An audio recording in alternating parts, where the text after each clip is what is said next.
Je pense que c'est bien rentré, tout est respecté. On peut reproduire la même facture. Avec un avantage sérieux, on peut faire des mises à jour.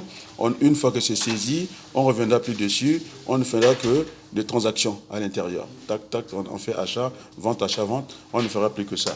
Sauf si on a un nouveau produit, on va le référencier. Alors la création, on appelle ça, nous, en comptabilité, c'est un référencement.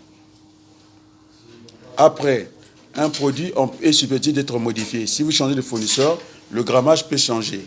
Donc, dans ce cas-là, est-ce que vous me suivez?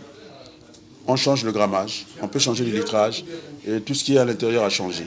Alors, supprimer pour nous, on peut supprimer un produit. Un produit qu'on a fixé une règle comptable, si au bout d'un an, c'est un produit qui ne sort pas, eh bien, il faut le déréférencier.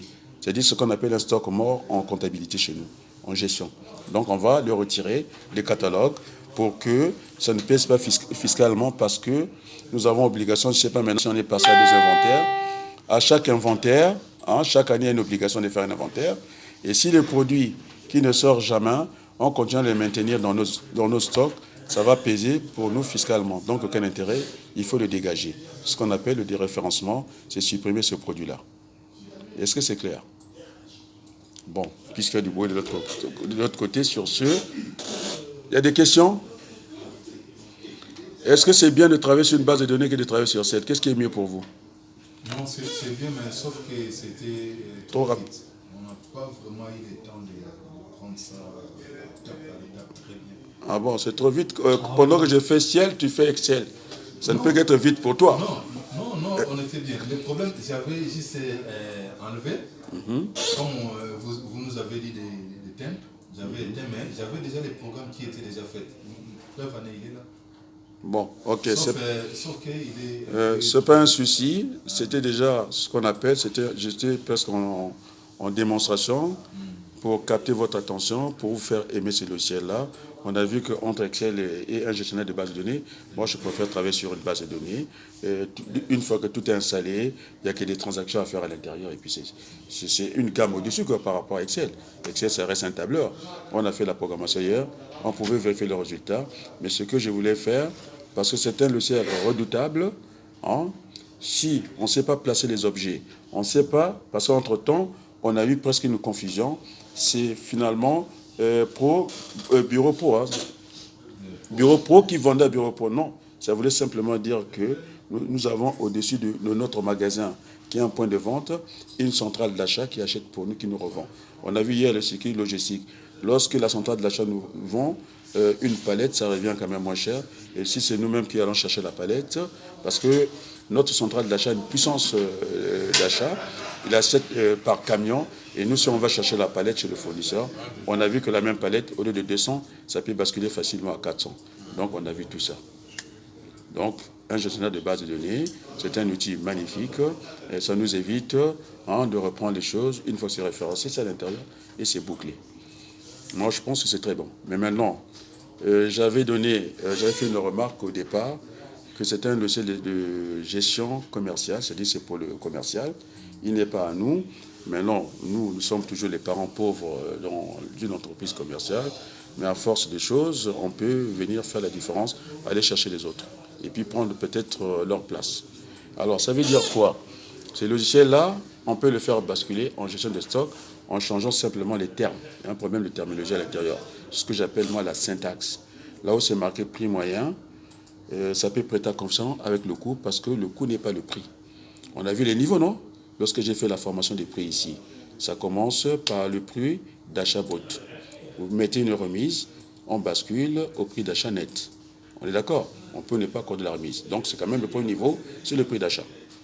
Le deuxième niveau, le prix d'achat net, plus quoi? Les frais d'administration, les frais de transport. On bascule au coût d'achat. On est d'accord? Le coût d'achat, c'est le deuxième niveau. Lorsque vous avez fait le transport et tout ça, vous n'allez pas vendre ça au coût d'achat. Vous êtes commerçant, vous allez mettre la marge, non? Donc le coût d'achat, plus la marge, on bascule à quoi? Au prix de vente hors taxe. Comment on obtient Hier, je t'ai fait la photocopie de ça. Donc tu laisses partir.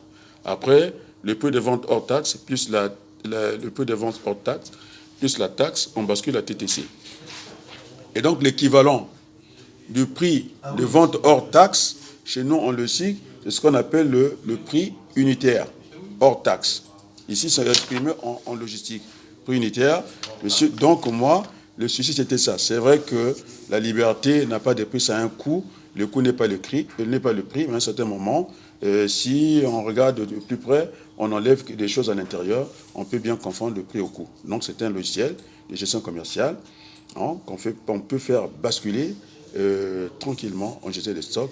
Il suffit que je rentre dans les propriétés, que j'aille récupérer une colonne en observation, je place l'adresse, parce que là, ça bascule naturellement en gestion de stock. Gestion de stock, je le fais basculer, parce que la gestion de stock, c'est simplement la géolocalisation du produit en temps réel. C'est juste ça. Et donc, je peux le faire basculer à l'instant en gestion de stock.